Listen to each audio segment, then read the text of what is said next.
अस्सलामुअलैकुम, this is me Dua Mirza and you are watching Jio digital. Chahat Fateh Ali Khan का गाना Bado Badi 18 million social media पर क्रॉस कर चुका है और इस वक्त टॉक ऑफ द टाउन है।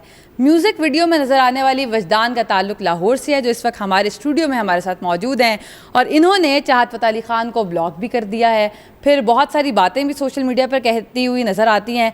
हमने रब्ता किया चाहत फ़तेह अली ख़ान से, लेकिन अभी वो फ़ोन तो रिसीव नहीं कर रहे, तो ये चूँकि अवेलेबल थी तो हमने कहा स्टोरी जान लेते हैं, क्योंकि सोशल मीडिया सारिफीन इस वक्त बहुत ज़्यादा बात करते हुए नज़र आ रहे हैं कि 6 गानों के बाद ऐसा क्या हुआ कि गाना तो वायरल हो गया लेकिन आपकी जोड़ी टूट गई।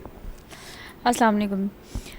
बात यह है कि जब गाना वायरल हुआ तो उसके बाद से चाहत ने एक वीडियो सोशल मीडिया पे अपलोड की कि मैं अपनी मॉडल्स को जो है वो 5000 पे करता हूँ और खाना खिलाता हूँ, और भी कुछ बड़ी चीप किस्म की बातें की। तो मुझे बड़ा दुख हुआ कि ये किस तरह की फ़जूल बातें की उन्होंने।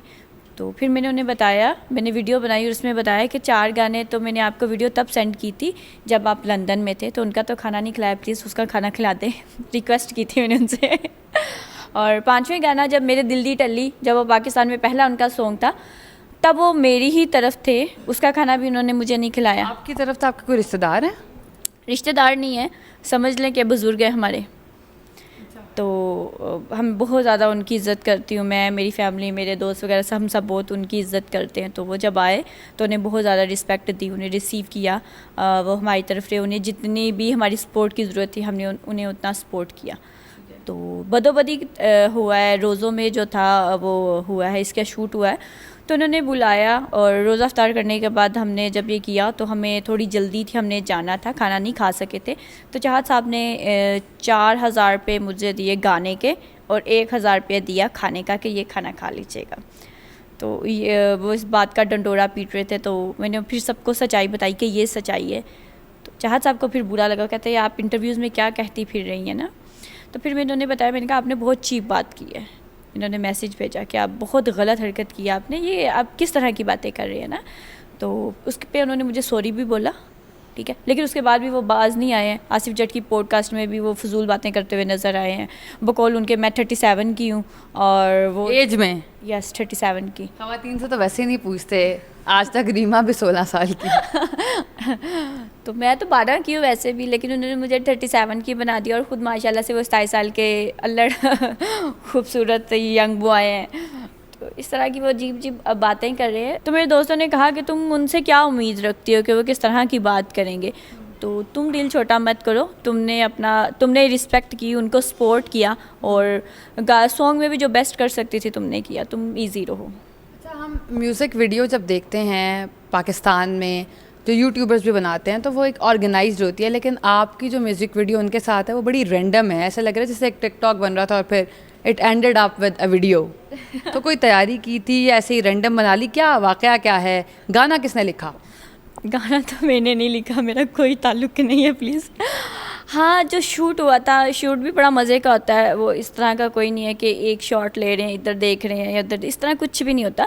सॉन्ग लगा और सामने मोबाइल है, एक मोबाइल से ये शूट हुआ था सिर्फ, और गाना लगा। तो मैंने चाहत से पूछा मुझे क्या करना है, उन्होंने कहा वज्जो जी आप खड़े आ जाएं, मैं आपको बता दूंगा आपने क्या करना है।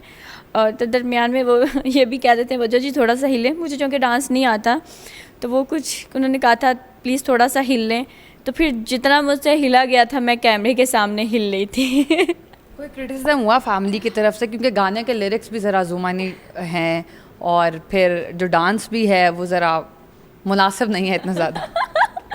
नहीं, गाने के लिरिक्स इसके तो ज़ुमानी नहीं है, ये आपको पता है कि नूरजहां का खूबसूरत सा सॉन्ग है और बड़ा मज़े का पंजाबी टोन जो लगती है वो ज़रा मुनासिब नहीं लग रही। नहीं, एक्चुअली हुआ ये कि जब हम प्रमोशन कर रहे थे सॉन्ग की, तो हाँ, उन्होंने चाहत साहब ने जब बदोबदी की बात हो रही थी तो अचानक उन्होंने कह दिया पाओ पाओ पाओ।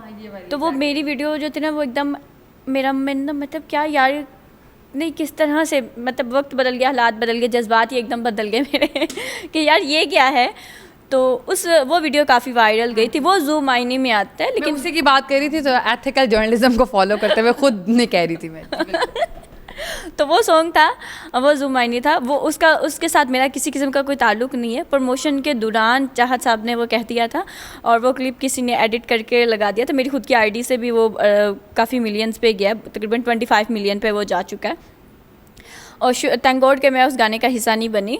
और बद्दो बदी में कुछ इस तरह का नामुनासिब डांस भी नहीं था। हाँ, बहुत से इंडिया की तरफ से जो तनकीद का सामना करना पड़ा, चाहत साहब पे उन्होंने बहुत तनकीद की कि आप जो है अपनी पोती की उम्र की लड़की के साथ उसको किस तरह से हाथ लगा रहे हो, उसके बाल क्यों हटा रहे हैं, थोड़ा सा दूर हट के खड़े हो ना। तो उस पर चाहत साहब को ट्रोल किया गया। हाँ, आप अनकम्फर्टेबल नहीं हुई? मेरे चेहरे से आप देख सकती हैं। गाना प्लीज़ लाजमी देखिएगा एक बार फिर और देखिएगा कि स्क्रीन पर नाजरीन देख भी पा रहे हैं। अगर आप अनकम्फर्टेबल थी फिर ऐसा भी हुआ क्या, क्योंकि बात ये की जा रही शायद आप विक्टिम हैं, कि आपकी मर्ज़ी के बगैर शूट हुआ और फिर वो अपलोड हुआ, आपको इतना अंदाज़ा नहीं था कि इस तरह का रिस्पांस भी आएगा? कुछ कुछ इस बात में सदाकत है। कितनी सदाकत है? 60-70% तो सदाकत है इस बात में। मतलब कि आपको क्या बताया गया था?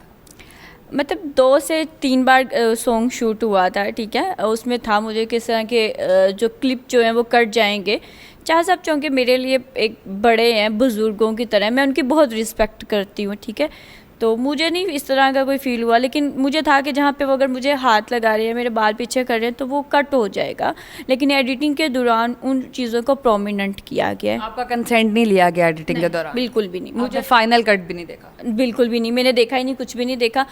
मुझे तो जब वो चांद रात पे आ गया, सॉन्ग अपलोड हो गया, देन मैंने सोशल मीडिया पे ही वो सॉन्ग देखा और मुझे पता चला कि उसमें कुछ इस तरह के सीन्स हैं। मुझे इस हवाले से बिल्कुल भी पता ही नहीं चला, बल्कि दिखाया गया तो दिखाना तो दूर की बात, बताया भी नहीं गया किस तरह के सीन्स भी ऐड करें। कैसे पता चला कि वायरल हो गया सॉन्ग? अचानक से मुझे मेरे दोस्तों ने बहुत ज़्यादा मेंशन करना शुरू कर दिया। मेरे इंस्टाग्राम पे जो इंडिया से वो थी, काफ़ी ट्रैफिक आना शुरू हो गई और इंडियन जो थे यूट्यूबर उन्होंने ट्रोल करना शुरू कर दिया चाहत साहब को। तो वहाँ पे मेरा जिक्र भी हो रहा था, मुझसे हमदर्दी की जा रही थी और मोस्टली जो थे इंडियंस वो ये चाह रहे थे और वो पूछना चाह रहे थे कि लड़की कौन है, इसकी मजबूरी क्या थी। और मैंने एक इंडियन साइट थी उनको इंटरव्यू दिया था और उसमें मैंने मजाक में कह दिया कि यार ईद की शॉपिंग के पैसे नहीं थे, इस वजह से मैंने सॉन्ग किया। मुझे नहीं पता था उस बात का भी इतना सीरियस लिया जाएगा। वो ये बात भी काफ़ी जगहों पे हाईलाइट हुई। इस तरह का कोई सीन नहीं था, मतलब कोई मजबूरी नहीं थी। एक मेरे लिए समझ ले कि एक फ़न था, जोक था। मुझे नहीं पता था कि ये इस कदर वायरल हो जाएगा कि मतलब मैं कितने ही मुल्कों में पहचानी जाऊंगी। मैंने सुना आपको इंडिया से भी ऑफ़र्स आना शुरू हो गई हैं? हाँ जी, इंडिया से भी ऑफ़र आना शुरू हो गया है। कुछ मामला हैं जैसा कि आपको पता ही है, तो अल्लाह करे वो हल हो जाए और हम एक अच्छा काम करें। उनकी तरफ से मुझे बहुत सपोर्ट किया गया लोगों ने, उनके अच्छे जो इन्फ्लुएंसर थे। म्यूज़िक वीडियो ही ऑफ़र हुई है? हाँ जी। तो आपने कहा आपको डांस भी नहीं आता, वो बस रैंडम सा एक फ़न था, तो फिर किस टैलेंट के बेस पर ऑफ़र हुई? डांस सीखा भी जा सकता है, ज़रूरी नहीं एक चीज़ नहीं आती है तो आप कभी भी नहीं कर सकते। वायरल गर्ल की वजह से या कह सकते ये कह सकते मतलब मोस्टली लोग मुझे वायरल गर्ल, बदोबदी गर्ल ही कह रहे हैं और उसके बिना पे काम कर रही हूँ। शूट वगैरह भी मिल रहे हैं, काफ़ी चीज़ें जो है ना वो इसी बिना, मतलब एक लग छाप जिसे कहते हैं ना। बट आई विश के बदोबदी के साथ ही पता चले कि वजदान राव की खुद की भी कोई पर्सनैलिटी है। बिल्कुल ठीक है। वैसे क्या करती हैं, यूनिवर्सिटी स्टूडेंट हैं, क्या करती हैं? मैं कुछ भी नहीं करती, मैं बस फ़न करती थी और मुझे बहुत ज़्यादा शौक़ था वीडियोस भी बड़ा काम है वैसे। कमाल करती हूँ मैं मुझे बहुत ज़्यादा शौक़ था फ़ोटोज़ का, वीडियोस का। तो मैं सोशल मीडिया पे ये करती थी, प्रमोशन करती थी डिफरेंट प्रोडक्ट्स वगैरह की। तो ये टिकटॉकर थी, इंस्टाग्राम पे मैं बहुत फेथ थी।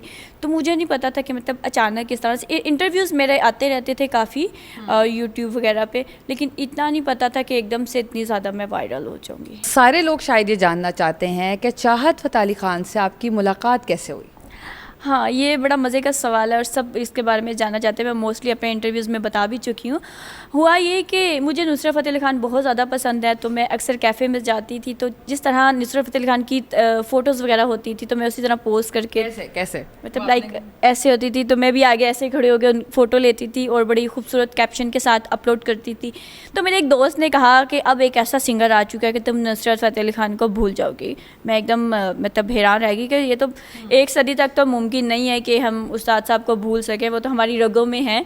तो मुझे जब मेंशन किया गया चाहत फ़तेह अली खान की पोस्ट पे, तो मैंने अपने दोस्त का क्या हाल किया ये नहीं मैं बताऊंगी लेकिन मैंने चाहत फ़तेह अली खान की पोस्ट पे कमेंट किया। चाहत फ़तेह अली खान ने बड़ा अच्छा रिस्पॉन्स दिया और वो मेरे इनबॉक्स में आया। मेरी उनसे बातचीत हुई तो उन्होंने कहा कि जब मैं वीडियो बनाऊंगा तो मैं सबसे पहले आपको लूँगा। मैं हंस पड़ी इस बात पर। मेरी फैमिली को भी ये बात पता, मैंने अपनी मामा से भी कहा, मेरी मामा ने कहा, मेरी मामा भी हंस पड़ी और उन्होंने कहा कि ओके कोई मसला नहीं है और जब चाहत साहब ने कुछ टाइम बाद उन्होंने कहा कि आप मुझे कुछ वीडियोस अपनी ना भेजें, हम एक सॉन्ग कर रहे हैं। जब मैंने यहाँ से उन्हें कुछ वीडियोस भेजी तो उन्होंने वहाँ से एडिटिंग करवा के लंदन में उन्होंने फिर वो गाना अपलोड किया। तब चाहत साहब के सिर्फ़ और सिर्फ 7,000 फॉलोवर थे। मतलब उन्हें मोस्टली कोई लोग भी नहीं जानते थे, बहुत कम लोग जानते थे। फिर खैर ये सॉन्ग आया और इसके बाद भी दूसरे सॉन्ग भी आए। मतलब 6 सॉन्ग जो है ना, इससे पहले भी हमारा एक सॉन्ग वायरल गया है लेकिन वो इतना ज़्यादा वायरल नहीं था। कमीज़ तेरी काली कदी लाली कदी पाली, वो भी बड़ा ज़ूम मायने में था और बड़ा लोगों ने इन्जॉय किया था उसमें। लेकिन ये था कि मेरी वीडियोज़ बहुत कम होती थी जिसकी वजह से लोग मुझे पहचान नहीं पाते थे। तो इस बार जो था मैंने कहा कि कैमरे पर मेरा भी पूरा हक है।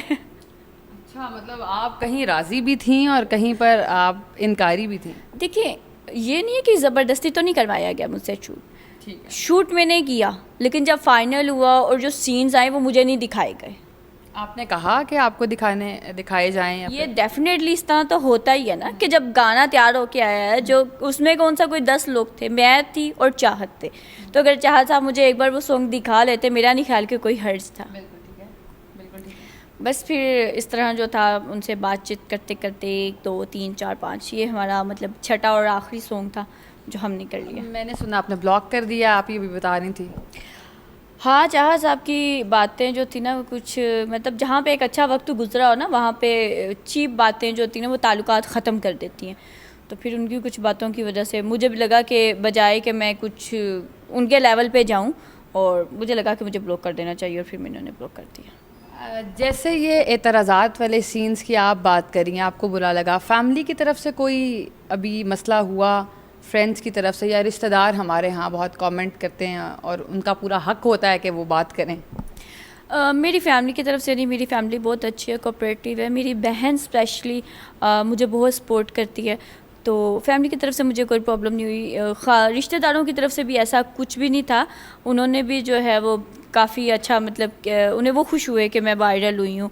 और दोस्त जो थे, यार कुछ तो यार तुमने ये क्या कर दिया, तुम्हें यही मिला था कुछ इस तरह का मिला जुला रुझान था। लेकिन सब दोस्त खुश हैं कि तुम वायरल हुई हो, और सिर्फ पाकिस्तान में नहीं, तुम इधर उधर जो थे, मुझे बहुत ज़्यादा मैसेज आ रहे हैं, कनाडा से आ रहे हैं, यूएसए से आ रहे हैं, इंडिया से आ रहे हैं, बांग्लादेश से, इस तरह से काफ़ी मैसेज आ रहे हैं, तो वो अच्छा लग रहा है।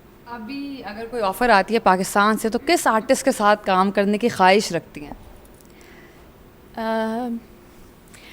नुमान एजाज मुझे बहुत पसंद है। Very nice, he is a good actor.